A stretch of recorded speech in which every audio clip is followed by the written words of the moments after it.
Fala pessoal, bom dia, boa tarde, boa noite, sei lá.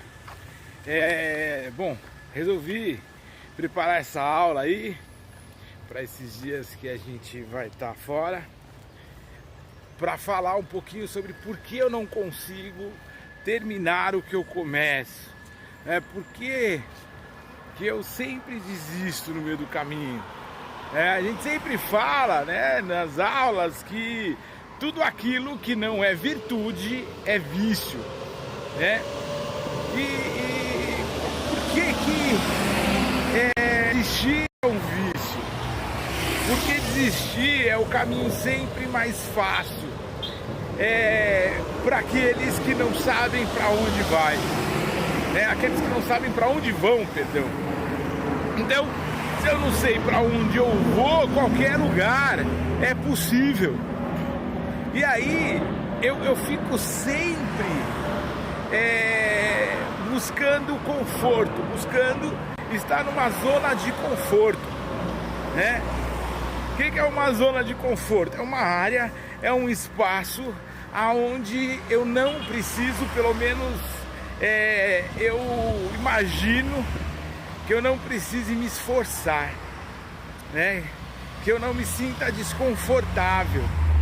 Só que é no desconforto que a gente vai progredindo, que a gente vai crescendo. Eu tô voltando para casa, eu acabei de sair de uma aula, de um treino de perna, e eu vou falar uma coisa, a parte do corpo que para mim é mais desconfortável treinar são as pernas. Eu tenho um problema no meu menisco e até por isso, pela decisão de não operar, eu preciso ter meus músculos muito fortalecidos. Mas é desconfortável, é desconfortante na verdade, treinar a perna, não só no processo do treino, mas depois, durante o dia. Porque quando a gente treina outras partes do corpo, por mais que essas partes elas fiquem doloridas, a gente não tá ali usando elas o tempo todo. Mas as nossas pernas, elas são a base para que a gente fique de pé, para que a gente caminhe. Então a gente está usando as pernas o tempo inteiro. Mas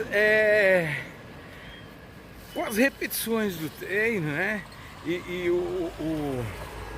a musculatura reforçada, a mobilidade para mim fica muito mais fácil.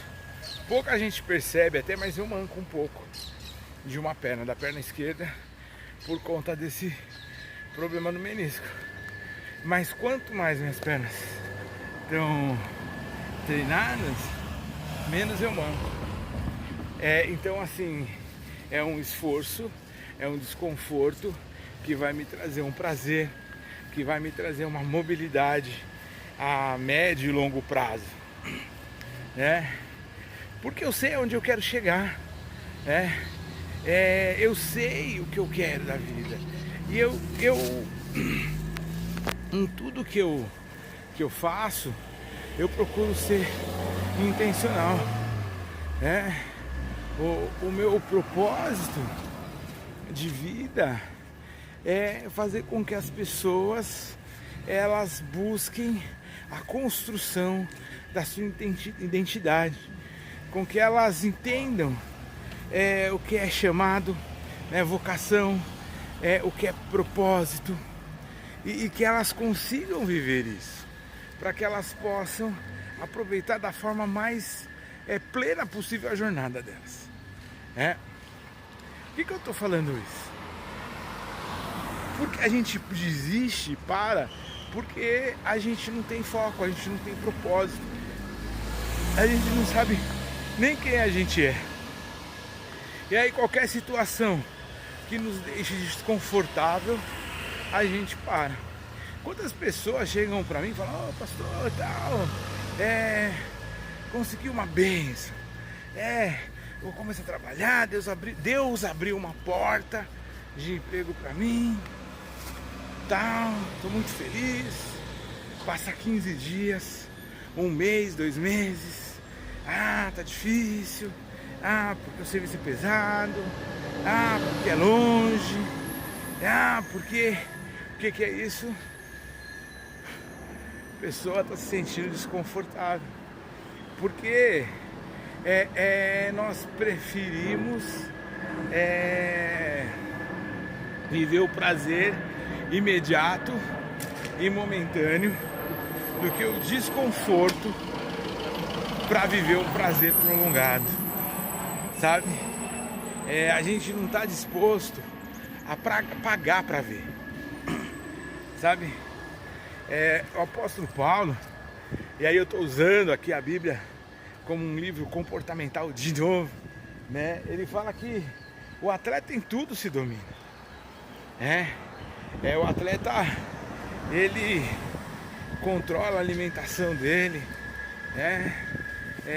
ele controla o sono dele, ele muda os hábitos dele, Eu estava acompanhando um atleta de bodybuilding, que ia participar de uma competição Mister Universo e tal, e esse cara levou o desconforto dele ao extremo, com treinos muito prolongados, uma dieta super restritiva, um consumo assim muito alto de água, tudo para que ele pudesse ter 10 minutos ali ou menos, de apresentação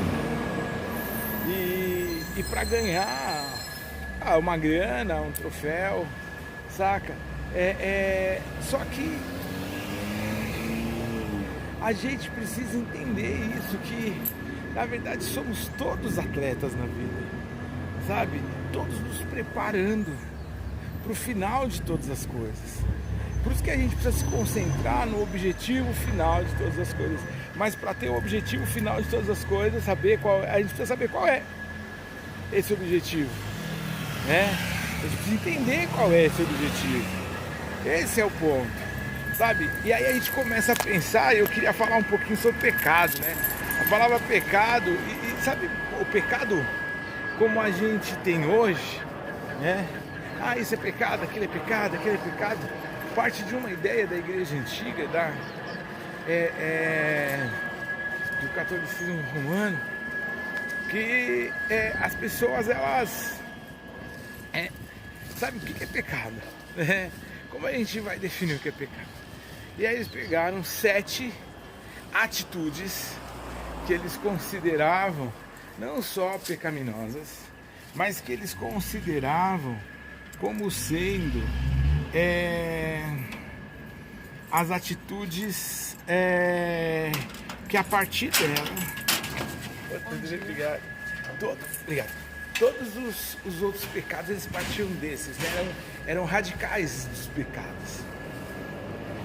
E aí criou-se aí uma regulação do pecado. Mas a palavra pecado, etimologicamente, ela quer dizer, a raiz dela ali é perder o objetivo final de todas as coisas, perder o alvo, o objetivo final de todas as coisas.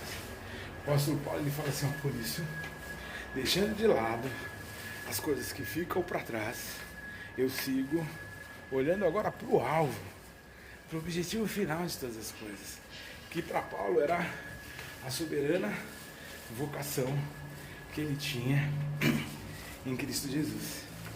Ele entendia quem ele era, ele entendia por que ele estava aqui, e ele não olhava mais para trás. Ele tinha um caminho claro a ser seguido, e ele ia seguir esse caminho, independente dos desconfortos, independente das dificuldades, independente das lutas que ele passaria, ele ia seguir esse caminho, porque não havia uma outra opção para ele, sabe? Ele não tinha um plano B, ele tinha entendido qual era o plano proposto para ele, não é? Como humano, e ele não queria ter, ele não tinha um plano B, né? Olhar para trás é muito complicado, né? Porque, sabe, eu vou trazer a situação agora para o nosso ambiente, né?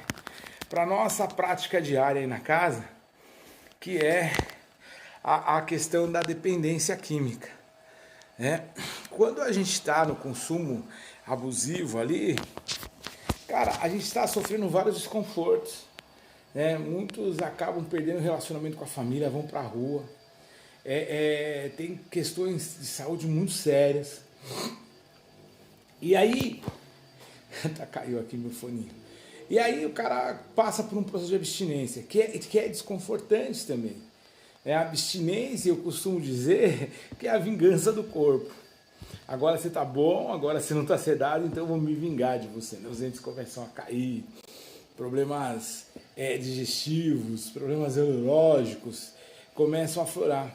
E a gente sente vontade de voltar, né, de voltar ali para a época que a gente era escravo.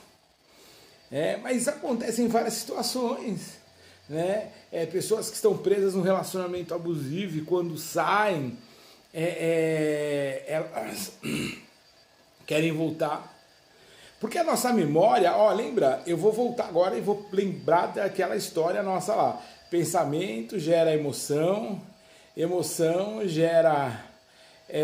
pensamento gera emoção, emoção interfere na ação e a ação ela impacta diretamente nos nossos resultados, não é isso?